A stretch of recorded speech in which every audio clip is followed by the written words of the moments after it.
శోధిస్తాడు. ఏం చేస్తాడు? దొంగ శోధిస్తాడు వాడు. హల్లెలూయా. ఇంతకు మనుషుని హృదయములో విత్తబడినటువంటి వాక్యమును ఎత్తుకెళ్ళి మాత్రం పొత్తే లేదు వాడికి. వాక్యం ఎత్తుకొని పోయి ఏం చేస్తాడు వాడు? వాక్యం అంతా వాడు ఎత్తుకొని పారిపోయినట్ట. హల్లెలూయా. ఎప్పటి నుండో వాడు దేవుని సింహాసనం పైన కన్నేసినోడు వీడు. ఎవడు? సాతానుగాడు. దేవుడి యొక్క సింహాసనం పైన కన్నేసినటువంటి వాడు వాక్యాన్ని ఎత్తుకొని పోయిందంట. ఎత్తుకొని పోయి ఏం చేస్తాడు అనేసి అంటే, చూద్దాం ఒకసారి మత్తయి సువార్త 4వ అధ్యాయం. మత్తయి సువార్త 4వ అధ్యాయం.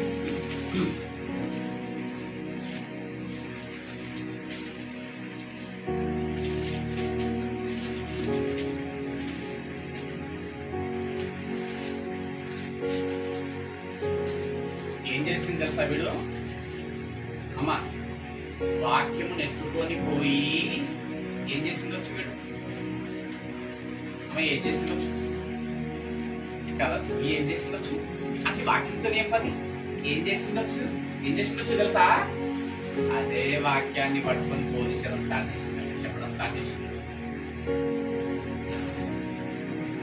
దుష్టుడు వాక్యం ఎత్తుకపోయి వాక్యం చెప్తున్నాడు వాడు.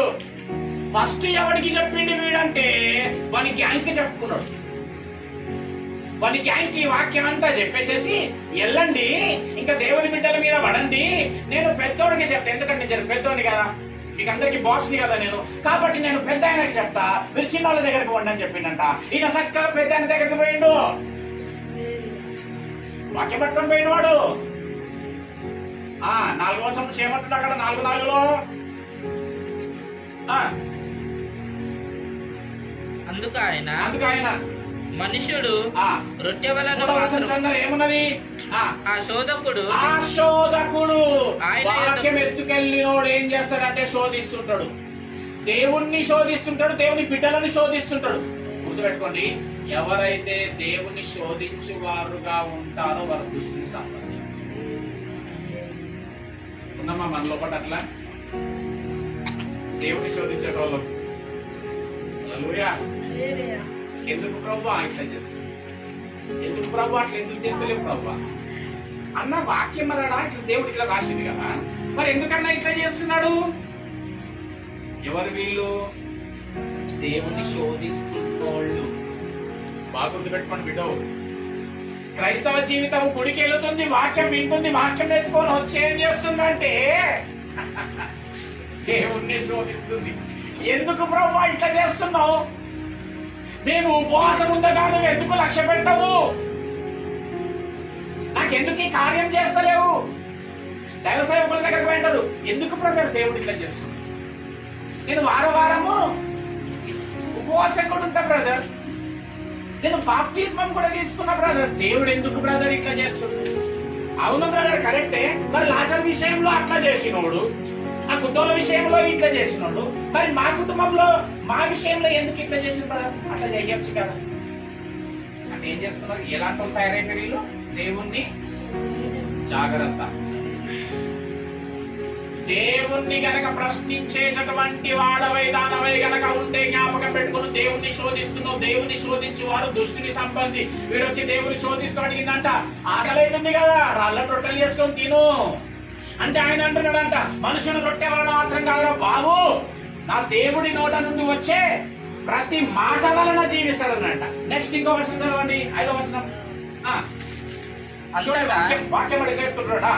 అంతటా అపవాది పరిశుద్ధ పట్టణమునకు ఆయనను తీసుకొని పోయి దేవాలయ శిఖరమున ఆయనను నిలవబెట్టి నీవు దేవుని కుమారుడవైతే క్రిందికి దూకు, ఆయన నిన్ను కూర్చి తన దూతలకు ఆజ్ఞాపించును. ఏడికెళ్ళి తెలిసి వీడికి దూతలను ఆజ్ఞాపిస్తాడు దేవుడని? ఎత్తుకపోయినాడు వీడు, చూసిండ్రా? ఎత్తుకపోయి వాక్యాన్ని చెప్తాడు, ఆయనకి ఉల్టా వాక్యం చెప్తున్నాడు. దేవుడు ఇది తండ్రి దూతలను పంపిస్తాడు కదా, దుంకు పట్టుకుంటే ఏమంట.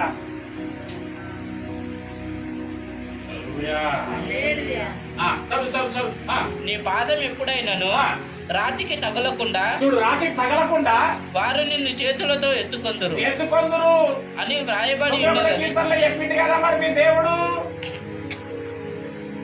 ఏడికెళ్ళి తెలుసు ఈడికి ఎత్తుకెళ్ళిండి. దొంగ ఎత్తుకెళ్ళి ఏం చేస్తుందంటే దేవుడినే శోధిస్తున్నాడు, దేవుని బిడ్డలను శోధిస్తున్నాడు. నువ్వెంతో ప్రార్థన చేసుకొని ఉంటున్నావు కావచ్చు, నీ ప్రార్థనకి ఎలాంటి ప్రతిఫలం వస్తలే, దేవుడి దగ్గర నుండి సమాధానం వస్తలే. అప్పుడు వీడు వస్తాడు, ఏం చేస్తాడు తెలుసా? ఇంత ప్రార్థన చేస్తున్నావు, ఎందుకు ఇట్లా అయింది అనే ఆలోచన వచ్చింది చూసినావా? ఆ ఆలోచన ఎవరు తెలుసా? శోధకుడి. ఇదే మాట తెచ్చి నువ్వు ఏడేపుతావు, మళ్ళా దేవుడి సన్నిధానికి వచ్చి సేవకులతో చెప్తావు, ఎందుకు బ్రదర్ దేవుడు ఎందుకు ఇట్లా చేస్తున్నాడు, నాకు ఎందుకు ఇట్లా అయితలేదు బ్రదర్. కాదమ్మా, దేవుడు అక్కడ పరీక్షిస్తా ఉంటాడు. మరి వాళ్ళని ఎందుకు పరీక్షిస్తలేడు బ్రదర్? మరి వీళ్ళని ఎందుకు పరీక్షిస్తలేడు బ్రదర్? హల్లెలూయా. దేవుని ప్రశ్నించేటోళ్ళతో శోధకులు, దుష్టులు, దుష్టుని సంబంధులు. ఏంటి నాకు ఫోన్లు ఏం చేస్తారు? హల్లెలూయా. ఎందుకన్నా ఇట్లా అనగానే అప్పుడు నేను చెప్తాను, దుష్టుడు వచ్చి వాకి హృదయం మనం వాకి మెట్టుకోకపోయినా చెప్పమ్మా అంటాను. అది గుర్తు చేసి ఏం చేస్తుంది దయ్యం అంటే, వాక్యం చెప్పబడింది ఏమనంటే, వాడు బోధిస్తున్నాడంట. దయ్యము బోధిస్తున్నాడు. దయ్యముల బోధయందు, వినరా? మనుషులంతా దయ్యముల బోధయందు. అంటే దయ్యం ఏం చేస్తున్నది? బోధిస్తుంది. ఏం బోధిస్తుంది? వాక్యం బోధిస్తుంది. ఎక్కడుండి బోధిస్తుంది? వెలుగుదూత వేషము వేసుకొని. ఏది వెలుగుదూత? దేవుని సేవకులు. దేవుని సేవకులతో ఈ రోజు జీవితంలో అద్భుతము జరగబోతుంది. అద్భుతమా? అక్కడ వాడు అదే అన్నాడు, అద్భుతమై అద్భుతం చేయి. రాయి రొట్టె కావాలంటే ఏందన్నమాట? అద్భుతం, అద్భుతం, అద్భుతం, అద్భుతం. అది అయితే అప్పుడు నమ్ముతాం కదా. మన జీవితంలో ఇది అయితే నమ్ముతాం, అది పోతే నమ్ముతాం, ఇది వస్తే నమ్ముతాం. అసలు విశ్వాసం అంటే ఏంది? ఏందమ్మా విశ్వాసం అంటే? ఏందమ్మా ఏం చేస్తే విశ్వాసం తెలుసా? ఎప్పుడు రాష్ట్రపతిగా 11వ ప్రకారంగా జీవించు వారము, ఆ నిత్య జీవమే పరలోక రాజ్యము. ఒక దినము నేను ఆ పరలోక రాజ్యములకు వెళ్తాను అనేటటువంటి నిరీక్షణ కలిగి బ్రతుకువాడు క్రైస్తవుడు. హల్లెలూయా. తెలియకుండా నిరీక్షణ, ఇది నిరీక్షణ. క్రైస్తవుడి నిరీక్షణ పరలోక రాజ్యం. ఇక్కడ బ్రతికే కాలం కొద్ది కాలం, చనిపోతే నాకు శాశ్వతంగా ఉండే కాలం పరలోకం. అదే నా శాశ్వత కాలం, అదే నా శాశ్వత జీవం, అదే నా నిత్య జీవం. ఏ క్రైస్తవ జీవితం ఏది ఎదురైనా, ఇబ్బందులు, ఇరుకులు, ఇక్కట్లు, కష్టాలు, నష్టాలు ఎదురైనప్పటికీ ఎందుకు సహించి భరించి నిలబడేటటువంటి వారికి ఎందుకున్నారు తెలుసా? కొద్ది కాలమే ఇది, ఒక కాలము నేను నిత్య జీవానికి వెళ్ళువాడు. ఏది సంభవించినా నా దేవుని నామముందు నేను కనుక వీటిని ఎదుర్కొంటే నాకు రేపు కలిగేది నిత్య జీవం కదా. కాబట్టి దాని కొరకు నేను దీని ఏం చేస్తా? సహించువాడనై ఉంటా, భరించువాడనై ఉంటా, ఎదుర్కొని వాడనై ఉంటా. ఇప్పుడు నిరీక్షణ ఏంది? మన నిరీక్షణ ఏంది? అడుగుతున్నా, పరలోకం చూసి మీరు ఎవరైనా కనబడదా? చూసిరామా? ఇప్పుడు సమలకాలం కదా. ఏమైంది సమలకాలం? ఎందుకు? ఏంది? ఏం జ్ఞాపకం చేసుకొస్తున్నావు? క్రీస్తు నీ కొరకు చనిపోయినాడు. రైట్? అసలు క్రీస్తుని చూసినావా? చూసిరా? ఇక్కడ ఎవరైనా యేసుప్రభుని చూసిరా?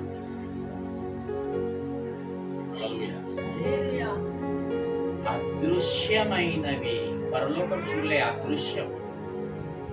క్రీస్తు అదృశ్యం చూడలే. విశ్వాసం అనేటటువంటిది నిరీక్షింపబడు వాటి యొక్క నిజస్వరూపము అదృశ్యమైనవి, ఈ అదృశ్యమైనవి ఉన్నవి అని నువ్వు నమ్ముతున్నావు. చూడు, నమ్ముతున్నావా? నమ్మినందుకే కదా ఇక్కడికి వచ్చిన మనము. అదృశ్యమైనవి ఉన్నవని నమ్ముట రుజువు విశ్వాసం. అంటే మనమంతా ఇప్పుడు ఎవరు మనిషి అంటే విశ్వాసులము. కానీ చాలా మందికి ఏం తెలుసు విశ్వాసం మనిషి అంటే ఏదైతే అడిగితే జరుగుతుందో అప్పుడు నమ్ముతారు వీళ్ళు. అన్న నా జీవితంలో ఏదైంది అనుకో, నేను బ్యాప్టిజం తీసుకున్నాను.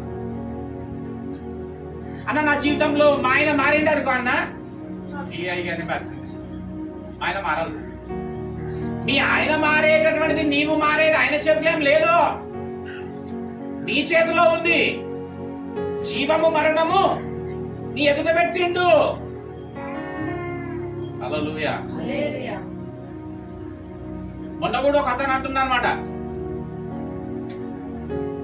ఎందుకు తాగుతున్నావన్నా? మానే ఇవన్నీ, చస్తే నరకమోటు ఉంది జాగ్రత్త అంటే ఏమంటున్నాడంటే,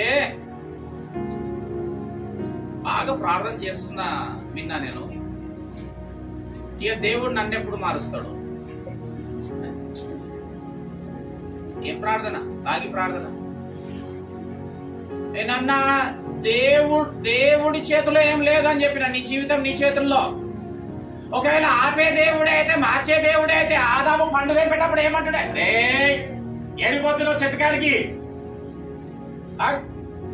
దింపుతావు దింపదని చెప్పాలి. ఎందుకంటే చేతి పట్టి కూర్చుంటే కదా. చేసిందా? లేదు. నీ ఇష్టం. జీవం మరణము నీ ఎదుటుంది. దేవునికి స్తోత్రం. హల్లెలూయా. జీవం మరణం నీ ఎదుట ఉంది.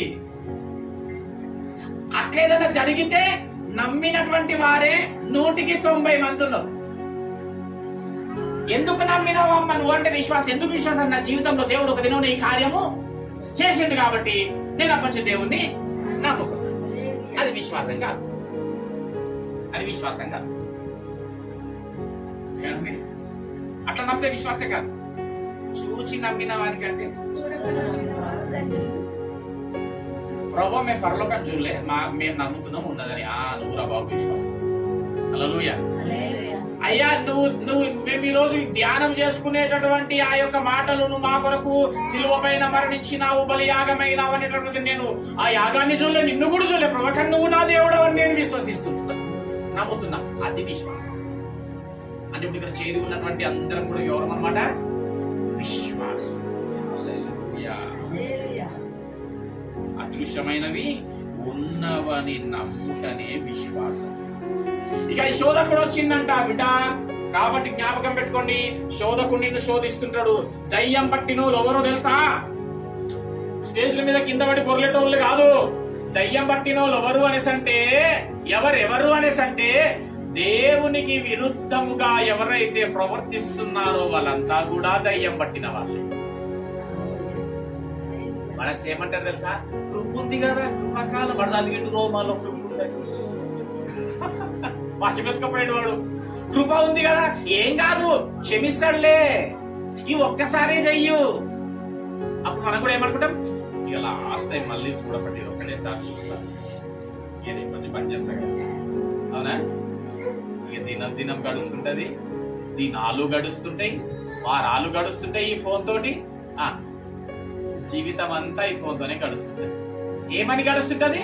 ఈ రోజు లాస్ట్, రేపటి నుంచి చూడ, రేపటి నుంచి చెయ్య. వీడొచ్చి శోధిస్తుంటాడు, ఏం కాదులే, ఊరికే ప్రార్థన అంటావు. ప్రార్థనకు పోయినావు, ఏమైంది చెప్పు? ఫలానాది అయిందా, ఫలానా జరిగిందా? అందులోతో నీకు ఎంత పెద్ద భయంకరమైన పరిస్థితి సంభవించింది చూసినావా? నువ్వు చూడు, నువ్వు ఇట్లున్నావు, ఇట్లా అవుతున్నది చెప్తే వింటలేవు. ఆమెను చూసినా మీద వింటామే, ఆయన ప్రార్థన చేస్తుంది. అసలు అలా ఆయన ఎంత మంచి రాయి తిరుగుతుంటాడు, ఎంత మంచి ఇల్లు లేదు వాళ్ళకి, పెద్ద వాకిలి ఇంటి ముందట గార్డెన్ పెట్టుకోలే. నీకేముంది చెప్పు? శోధకుడు. ఈ తలంపులు వస్తాయి చూసినావా? దయ్యం పట్టింది నీకు అని అర్థం. అవునండి బాబు, ఆడ దయ్యం పట్టి చూసిన మంచి గార్డెన్, కారు కూడా ఇంత చూసినావా? మీ మొత్తం ఏముంది, బండి లేదు, బండి అక్కడ మ్యాన బండి కొనే ముఖం కూడా లేదు. నువ్వేం ప్రార్థన నువ్వు తిరుగుతుంటావు. ఏం లాభం? వాళ్ళు చూడ ఎంత మంచి ఓ ప్రార్థన లేదే, ఏం కాదు తీయు. సరే నమ్ముతే నమ్ముదు తీయు. ఇప్పుడైతే పలానా విధంగా ఉంది. ఏం కాదు. ఇప్పుడేమో చచ్చిపోయేది ఉందా? తిప్పి కొడితే నీకు ఎన్ని సంవత్సరాలు? 30. వాస్తు బతికేది ఉంది. ఆడు ఇప్పుడే దేవుడు ఎందుకు అంటే చాలా మంది అందుకే పక్కకు వెళ్ళిపోతుంది.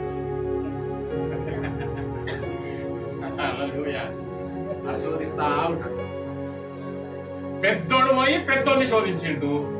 పిల్లకాయలందరూ వదిలిపెట్టాడు మన మీదకి. ఇక వాళ్ళు వచ్చి ఈడ రెడీగా ఉంటారు. వాళ్ళు ఏడుంటాడు తెలుసా? దయ్యం తెలియదమ్మా.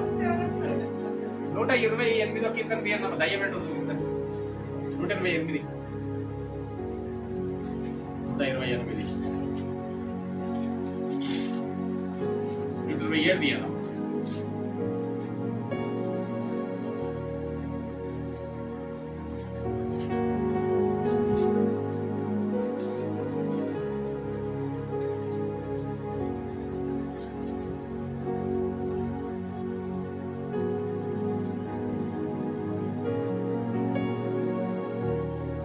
ఐదో వచనం చదవండి ఒకసారి. 127 5వ వచనం. వారితో తన అంబుల పొది స్త్రీ పురుషులతో అంటున్నాడు, మనుషులతో అంటున్నాడు. వారు తన అంబుల పొదిని నింపుకొనినవాడు అంబుల పొది అంటే ఏంటి అంటే వేటగాడికి బాణముతో పాటు బాణాలు ఉంటాయి చూడు. ఇక్కడ వేసుకుంటారు బాణాలు. అది అంబుల పొది అంటారు దాన్ని. ఈ అంబుల పొదిలో ఎన్ని బాణాలు ఉంటాయి వీడికి? అంత క్షేమమా కాదా? అంతమంది ఎదురిస్తాడా లేదా? తీయాలా? శత్రువుని కొట్టాలా? తీయాల అంబుల పొది నుంచి బాణం కొట్టాలా? ఎవరైతే వారి అంబుల పొదిని నింపుకుంటారో వాడు ధన్యుడు. దేనితో నింపుకోవాలి అంబుల పొదిని? నువ్వు పిల్లలతో అంబుల పొదిని నింపుకో. ఎందుకు అంటే అట్టివారు అసలు సిగ్గుపడకుండా గుమ్మములలో తన విరోధులతో వాదించుదురు. గుమ్మములలో తమ విరోధులతో వాదించుదురు. మళ్ళీ చదువు. ఏముంది? గుమ్మములో లాలో లో మస్తు తేడా ఉంటుంది నాయన. గుమ్మములలో కాదు, గుమ్మములో తమ విరోధితో చెప్పండి. శైతాన్ గాడు ఏమంటాడు? దయ్యం రెడీ. బయటకి వెళ్ళగా ఎత్తుకోపనికి రెడీ ఉంటాడు. ఏంది వాక్యం ఎత్తుకోపనికి? ఏడుంటాడంటే నీ ఇంటి గుమ్మంలో ఉంటాడు. ఏ ఇంట్లోనైతే అల్లర్లు మొదలవుతున్నాయో, మనస్పర్ధాలు వస్తున్నాయో, కుటుంబాలు విడిపోయే స్థితి వస్తుందో ఆ గుమ్మంలోకి ఏమైనా మరి వీడు ఛాన్స్ ఇచ్చిన. ఎందుకు ఆ గుమ్మంలో ఏం లేదు? ప్రార్థన లేదు. ఆ గుమ్మంలో వాక్యం లేదు. దేవుడు అంటే భయం లేదు. నిర్లక్ష్య వైఖరి దేవుడు అంటే. ఆ గుమ్మంలో ఉంటాడు. అయితే అంబుల పది నింపుకున్న వాడంట వాళ్ళ పిల్ల ఫస్ట్ అంట ఒక్కడు ఉంటాడు. అవునా? సింగిల్ ఒక్కడుంటే వాంతో ఎదుర్కోవడం కష్టమని నడువులు ఉంటారు కాబట్టి మంచిగా మీకు సహాయకురాలు ఇద్దాం, వాడిని వేస్తాం. వాడిని ఉండడానికి ఒక ఆమెను ఇద్దామని చెప్పి ఇద్దరిని ఒకటి చేసి ఇద్దరిని ఒకటి చేసి చెప్తాను. మీరు ఇద్దరు కలిసి అంబుల పొదిని నింపుకుంటారు పిల్లల్ని. ఇద్దరు ఇప్పుడు ఒక్కోడు పోట్లాడడానికి ఇద్దరు కలిసి పోట్లాడడానికి కొంచెం తేడా ఉందా లేదా? ఇప్పుడు నాకు ఒక బిడ్డ పుట్టింది. ఎంతమంది మేడం కొంచెం బలం పెరిగిందా లేదా కొట్టడానికి? ఇంకో కొడుకు వచ్చిండు, నలుగురమైన బలం ఇంకా పెరిగిందా లేదా? అందుకు నువ్వు ధన్యుడు బాబు, ఈజీ కొట్టేస్తావు నువ్వు. హల్లెలూయా. ఆ అంబుల పొదిని నింపుకొని ఎట్లా బ్రతుకు? నన్ను ఆధారం చేసుకొని బ్రతుకు, నా పైన ఆధారపడి బ్రతుకు, నన్ను నమ్మి బ్రతుకు, నాతో సహవాసం చేయడానికి ఇష్టపడు, నా ఎంత ఆశ కలిగి నాతో ఈరోజు దేవుడు ఏం మాట్లాడతాడా అని ఆతృతతో రావాలన్నట. హల్లెలూయా. ఈరోజు దేవుడు నా జీవితంలో ఎన్ని కార్యం చేస్తాడా అనేటువంటి ఆశతో రావాలన్నట. ఏ విధంగా నన్ను దర్శిస్తాడా ఆరాధనలో అనేటటువంటి ఆశతో రావాలన్నట. ఏ వాక్యంతో నాతో ఏ వాక్యముతో మాట్లాడి నన్ను తృప్తిపరుస్తాడు, ధైర్యపరుస్తాడు, లేకపోతే సరి చేస్తాడో అబ్బా చూడాలి ఈ రోజు అనే ఆశతో రావాలంట. అప్పుడు వారి ఆశల ప్రాణాన్ని దేవుడు తృప్తిపరుస్తాడు. అట్లే వచ్చిందా?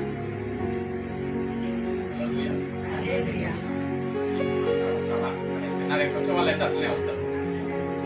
దేవునికి స్తోత్రం. హల్లెలూయా. మామూలుగా అయితే ఎట్లా పోతారు? దేనికోసం పోతారు? కాళ్ళ నొప్పులు పోతాయేమోనని, కడుపు నొప్పులు పోతాయేమోనని, ఇది వస్తే వారికి ఒక ఇది అప్పుల బాధ పోతుందేమో అని, ఈ యొక్క బంధకాల నుంచి ఏమైనా విడుదల వస్తుందేమో అని, ఇంకా ఏదో ఏదో ఏదో ఆశించి వస్తుంటారు. కానీ దేవుని యొద్దకు వచ్చేటటువంటి మనము ఆయన యొక్క ఆశ కలిగి రావాలంట. దేవునికి స్తోత్రం. సమస్త కార్యములు చేయువాడు ఆయనే. ఆధారపడి ఉంటే శాపం. కాబట్టి మనం కోరమంటే విశ్వాసులకు ఈరోజు దేవుడు నీకు ఇస్తున్నటువంటి ధన్యత ఏంటి అనేసి అంటే విత్తబడినటువంటి వాక్యాన్ని గ్రహించేటటువంటి హృదయాన్ని అనుగ్రహింపబడదు. ఎప్పుడైతే నీలో వాక్యం ఉంటుందో అపవాది నిన్ను ఇంకా ఎదురించాడు. అపవాదికి నీ జీవితంలో నీ కుటుంబంలో తాగు ఉండదు. వాడికి నీ పైన జయము ఉండదు. వాడిని ఏమి కూడా చేయచాలడు. నీ ముందు వాడు బలహీనుడైపోతాడు. వాడు బలవంతుడే కానీ దేవుడు బలాతిశయం గలవాడు. హల్లెలూయా.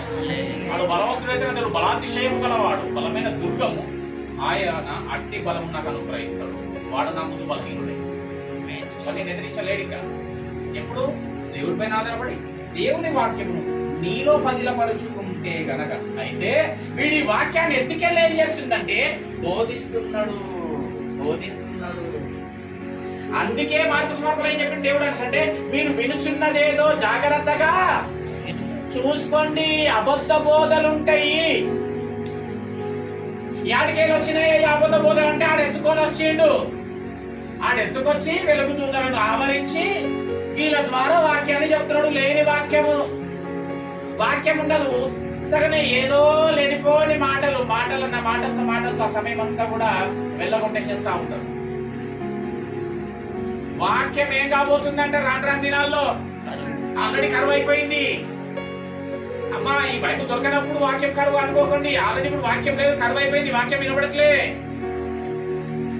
స్వబుద్ధిని ఆధారం చేసుకొని బోధించడం, సొంత మాటలను కల్పితమైనటువంటి మాటలను చెప్పడము, సమయాన్ని వెళ్ళగొట్టడము, ఒకరినొకరు పొగుడు కొనడము, కానివేవో కబుర్లు చెప్పడము. వాక్యంలో లేలే వాక్యం కరువైపోయింది. అట్టి దినాలలో నీవెట్టి విధంగా ఉండాలని అంటే సత్యవాక్యమును విని గ్రహించు దానవై ఉండాలా. అపవాదికి చోటు ఇయ్యని దానవై ఉండాలా. హల్లెలూయా. ఎత్తుకెళ్లిన శోధకుల గురించి చూసినాం కదా. ఎత్తుకెళ్లిన వాక్య మన ధర్మశాస్త్రోపదేశకులను గురించి చూద్దాం ఒకసారి. ఏం చేసింది చూడండి బిడ్డ. యోహాను సువార్త 8వ అధ్యాయం 3 నుంచి చదవండి. యోహాను సువార్త 8వ అధ్యాయం 3 నుంచి. పడుకొని వచ్చింది నా దగ్గరికి. ఆమెను మధ్యలో నిలబెట్టి వీరి దగ్గర బోధకుడా ఈ స్త్రీ వ్యభిచారము చేయుచుండగా పట్టబడెను. అట్టి వారిని రాళ్ళు రుబ్బి చంపవలెనని ధర్మశాస్త్రంలో మోషే మన ఆజ్ఞాపించింది. ఎత్తుకొచ్చి వాక్యం ఎత్తుకొచ్చి తాళచోలు జ్ఞానమైన తాళచోలు ఎత్తుకొచ్చి ఆయనను నిజానికి కూడా ఏమి ఉద్దేశించి అడుగుతున్నారంటే తప్పుల్లో దొరకబట్టాలనే ఉద్దేశంతో అడుగుతున్నారు తప్ప నిజంగా సమస్యకి పరిష్కారం గురించి అడగట్లేదు. ఏమంటున్నారు? ధర్మశాస్త్రంలో రాయబడి ఉన్నది కదా. అవునా కాదా? చూడండి, వీళ్ళు శోధిస్తూ అడుగుతున్నారా, తెలుసుకోవడానికి అడుగుతున్నారా? అయినను నీవేమి చెప్పుచున్నావని నీవేమి చెప్తావు ఆయన అడిగిండ్రు. ఆయన మీద నేరము మోపవలనని అది ఆయన మీద నేరస్తుడిగా చెయ్యాలని, నేరము మోపవలెనని ఆయన శోధించుచు ఏమించుచు అది అక్కడ వాడు ఏమించిండు దేవుడి దగ్గరికి పోయి. ఇక్కడ వీళ్ళేం చేస్తారు దేవుణ్ణి? వాడు వాక్యం ఎత్తుకొచ్చినోడే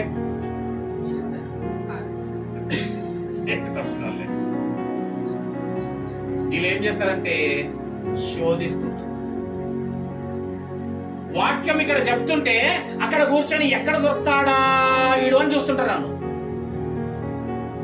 ఏంది? శోధించడానికి, తప్పుల్లో పెట్టడానికి.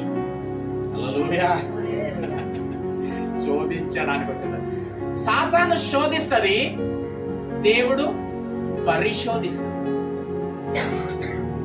అంటే పరీక్షిస్తాడు.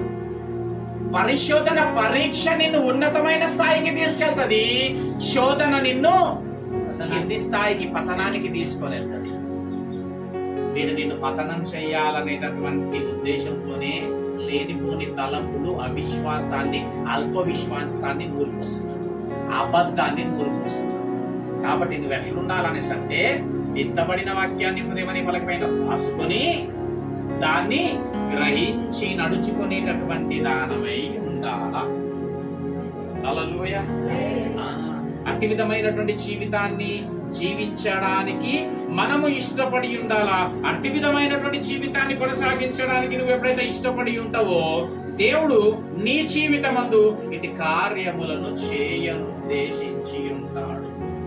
ఒక మాట చదువుకుందాం. 2వ రాజులు 4వ అధ్యాయం. 2వ రాజులు 4వ అధ్యాయం. కాబట్టి నువ్వు ఎప్పుడే గాని దేవుణ్ణి ఆశ్రయించేట్టుగా ఉండాలి. హల్లెలూయా. దేవుని సన్నిధిని ఆశ్రయించేటోళ్ళుగా ఉండాలా. రైట్? దేవుని వాక్యాన్ని ఆశ్రయించేటోళ్ళుగా ఉండాలా. దేవుని మాటలు వినడానికి ఆసక్తి కలిగి ఉండాలా. అర్థమైందో కాలేదు? క్లియర్? నువ్వు ఎప్పుడెట్లుండాలా? దేవుని ఆశ్రయించేది. ఇప్పుడు ఇక్కడ దేవుని సన్నిధిని మనం అంతా ఏం చేసినాం? ఆశ్రయించాలి. హల్లెలూయా. ఆయనను ఆశ్రయించేటోళ్ళు ఉండాలా. చూడండి, ఇప్పుడు ఒక మాట చూద్దాం. 4వ అధ్యాయం 1 నుంచి చదవండి. 2వ రాజులు 4:1. అంతటా ప్రవక్తల శిష్యులలో ఒకని భార్య నీ దాసుడైన నీ పెనిమిటి చనిపోయాను. నా పెనిమిటి, నీ దాసుడైన నా పెనిమిటి చనిపోయాను. అతడు యెహోవా యందు భయభక్తి గలవాడై. అతడు ఎట్లాంటి వాడు తెలుసా? దేవుని యందు భయభక్తి గలవాడు నా భర్త. నీ దాసుడైన నా భర్త చనిపోయిండు, ఆయన ఎట్లా బ్రతికిండు తన జీవితంలో అంటే భక్తి. మన కుటుంబము దేవుని యందు భయభక్తులు కలిగి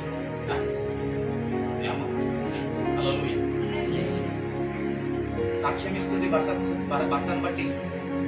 నా భర్త భయభక్తులు కల్లోడు, చనిపోయిండు, నీ దాసుడు. భర్తను కోల్పోయి సమాజంలో విధవరాలుగా విలువలేనటువంటి స్థాయిలో ఉంది మా. ఏమండి? ఇంకేం చెప్తుంది చూడా. ఇప్పుడు అప్పుల వాడు వచ్చిండు, నా భర్త చనిపోయిండు, కానీ అప్పులు ఉన్నాయి. ఒకటవది, భర్తను కోల్పోయి ఒక విధవరాలుగా సమాజంలో విలువలేనటువంటి స్థాయిలో ఉన్నది. రెండవది ఎదురున్నది అప్పులలో ఉన్నది. గుర్తుపెట్టుకున్నాము, అప్పుల్లో ఉంది. ఇంకా ఆమెకి 2 కుమారులు. ఆ 2 కుమారులు కూడా నాకు ఎవరైతే అప్పించినారో అప్పుడు నేను ఇయ్యాల్సిందో వాళ్ళు తీసుకొని వెళ్ళిపోయారు దాసత్వం కోసం. మూడవది ఏం జరిగింది? తన కుమారులు బానిసలు, బంధింపబడి, బంధకాళ్ళు ఉన్నారు. చలో, వారిని పట్టుకొని పోవుటకు వచ్చి ఉన్నారని ఎలీషాకు మొరపెట్టగా ఎలీషా అన్నాడంట. ఎలీషా ఎవరండి? దేవుని సేవకుడు, ప్రవక్త, దేవుని యందు భయభక్తులు గలవాడు. ఆయన దగ్గర వచ్చి చెప్తున్నది, ఆశ్రయించినది. ఎందుకంటే ఆయన దగ్గర ఏముంటది? దేవుని మాట.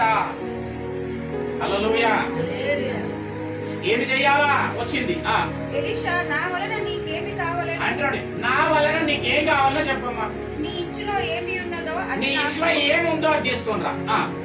తెలియజెప్పు. అందుకామె నీ దాసురాలైన నా ఇంటిలో నూనె కుండ ఒకటి ఉంది అయ్యా, కొంచెం అంతా. అది తప్ప మరేమీ లేదని చెప్పింది. అతడు నువ్వు బయటకు పోయి ఏం చేయంటే నీ ఇరుగు పొరుగు వాళ్ళ దగ్గర నుంచి ఖాళీ డబ్బాలు ఏమేమి డబ్బాలు అన్ని తీసుకొని రా అన్నాడంట. మంచిగానండి. అన్నీ తీసుకొని రమ్మంటే ఇవేం చెప్పిందంట, వాళ్ళ పిల్లలకి చెప్పిందంట, నాయన దేవుడు సేవకుడు వచ్చిండు పలానా చెప్పిండు, ఆ దగ్గరకు పోయి, ఆ పక్కింటి దగ్గర పోయి, అమ్మ దగ్గర పోయి, అక్క దగ్గర పోయి ఖాళీ డబ్బాలు అయిపోయిన అవన్నీ తీసుకొని రాపండి అన్నారు. తీసుకొని రాపండి అంటే వీళ్ళంతా ఏం చేసిండ్రు, అమ్మా నీ ఇరుగు పొరుగు వాడి యొద్దకు దొరికే సరేలే కింద చదువుకోండి తీసుకొని వచ్చు. ఒకవేళ మన ఇంట్లో మన పెద్దోళ్ళు మనకు ఆ మాట చెప్తున్నారు, అంతేందుకు మనమే పెద్దోళ్ళం కదా అన్న అంటుండొచ్చు. మన పిల్లలకు నువ్వు ఆ మాట చెప్తావు అనుకో, నాయన ఆ పరిస్థితిలో ఉండి, ఆమె స్థితిలో ఉండి, నాయన బాబు ఇట్లా నాయన దైవసేవకుడు వచ్చిండు, నూనె ఉందని చెప్పినా కొంచెం నూనె కుట్టి పక్కోళ్ళ దగ్గరికి అక్కడిక్కడ పోయి డబ్బలు తెమ్మన్నారు, కొన్ని డబ్బలు తెరంటే ఏమంటారు, అది ఎంత పోతుంది అనము పిచ్చా ఖాళీ డబ్బలు తెచ్చి ఏం చేస్తాం, నీకు నిజంగానే పిచ్చేసింది తీసుకో తీసుకో అంటావా, మన పిల్లలు అట్లనే చూడవచ్చు. ఆమె పిల్లలు అనలే, తెమ్మనగానే పోయి ఇరుగు పొరుగు దగ్గర పోయి డబ్బాలన్నీ తీసుకొని వచ్చేసారు. ఎందుకో తెలుసా చెప్పిన మాటను ఎందుకు విన్నారో తెలుసా, ఆ కుటుంబము దేవుని యందు. మన పిల్లలు ఒకవేళ నీ పిల్లలు నీ మాట వింటలేరనుకో, గల కారణం ఏంటో తెలుసా, నువ్వు దేవుని యందు భయభక్తులుగా కలిగి లేవు, ఆ భయభక్తులను వారికి నేర్పించడం లేదు అని అంటాం. మొత్తానికి అయితే ఆ ఫ్యామిలీలో భయభక్తులు దేవుని యందు అంటే కోపాలు, హల్లెలూయా, ఇంకా నవ్వే నిజాలు. బ్రదర్ మా ఊడు అస్సలు వింటలేడు బ్రదర్, కన్ఫర్మ్ ఏంటన్నమాట, ఇదే దేవుని యందు భయభక్తి లేదు ఈమెకి, వీళ్ళ కుటుంబంలో దేవుని యందు భయభక్తులు నేర్పించలేదు అన్నమాట, కన్ఫర్మ్. తీసుకుని వచ్చేగానే ఆ డబ్బలన్నిట్లలో నూనె నింపించేసిందంట, హల్లెలూయా. సమృద్ధి జీవం అన్నాడంటే ఆ కింది వచనాల్లో, అమ్మ నీవు దీంట్లో ఉపయోగపరుచుకొని వాడుకొని మిగిలిన దాన్ని అమ్మి నీ అప్పు తీసుకోపో అని చెప్పిందంట దేవుని తీసుకుంటా. అని దేవుణ్ణి ఆశ్రయించినందువలన ఏమి జరిగింది అంటే, ఈమె బ్రతుకుకి ఒక పరిష్కార మార్గము అనుగ్రహింపబడినది. దేవుని ఆశ్రయించడం వల్ల ఈమె బతుకులో ఏం జరిగింది అంటే, వారి పిల్లలు విడిపింపబడినారు దాస్యత్వము నుండి.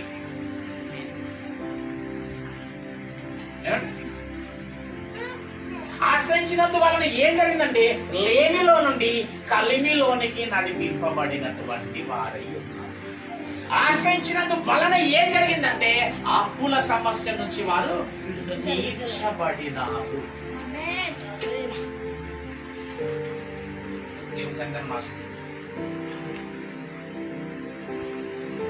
లూకాస్ అపొస్తలుల కార్యంలో కూడా లుస్త్రాలో పౌలు బోధిస్తుందంట. ఆ మీటింగ్ కి, ఆ కూడికకి పుట్టుక నుంచి చచ్చుబడి ఉన్న కాళ్ళోడు వచ్చిందంట.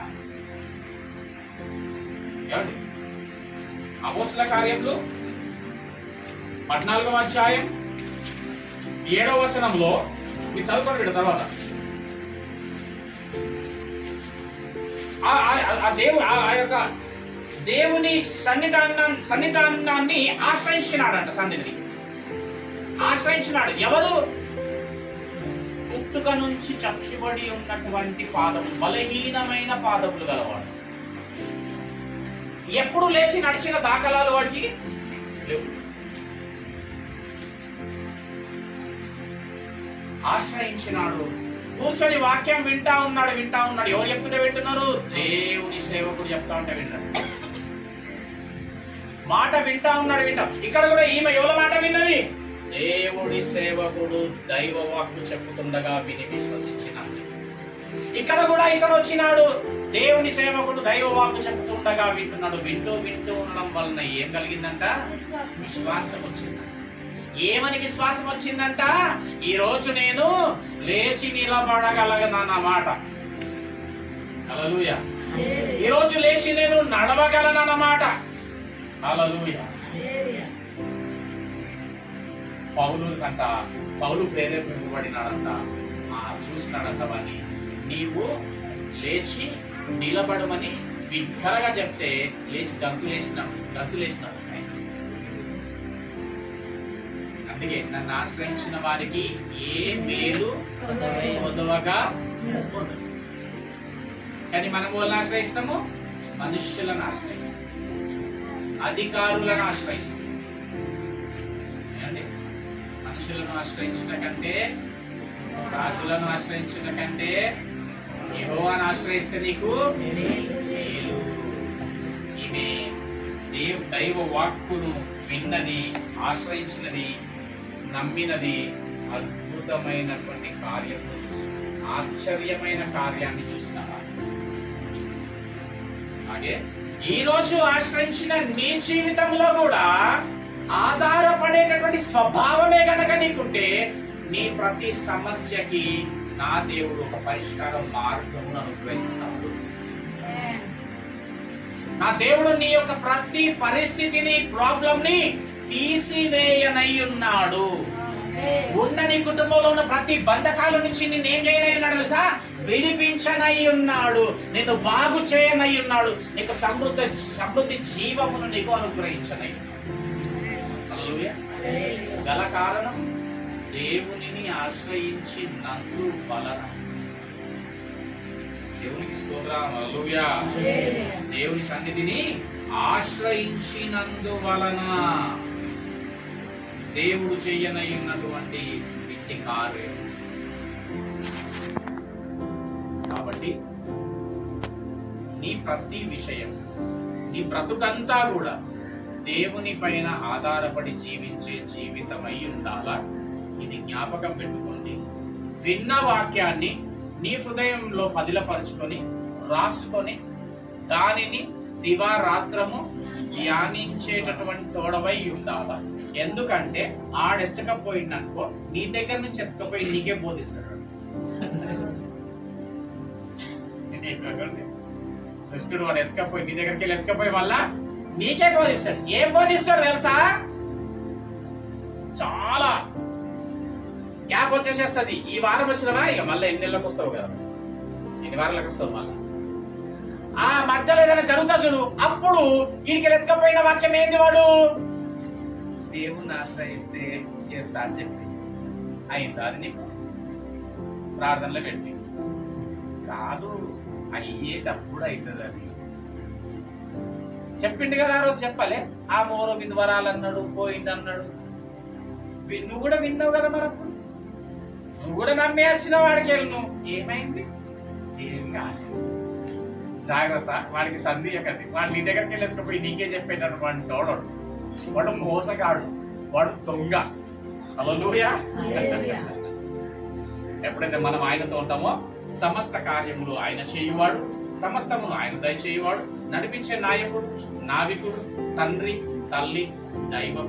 ఏమండి, నీకు స్నేహితుడుగా ఉండేటటువంటి వాడు, సమస్తం ఆయనయుండి మన కుటుంబాలలో ఆధిపత్యం వహించి నడిపించేవాడు ఆయనయ్యే ఉన్నాడు. కాబట్టి నీ బ్రతుకు క్రీస్తు అయి ఉండాలా.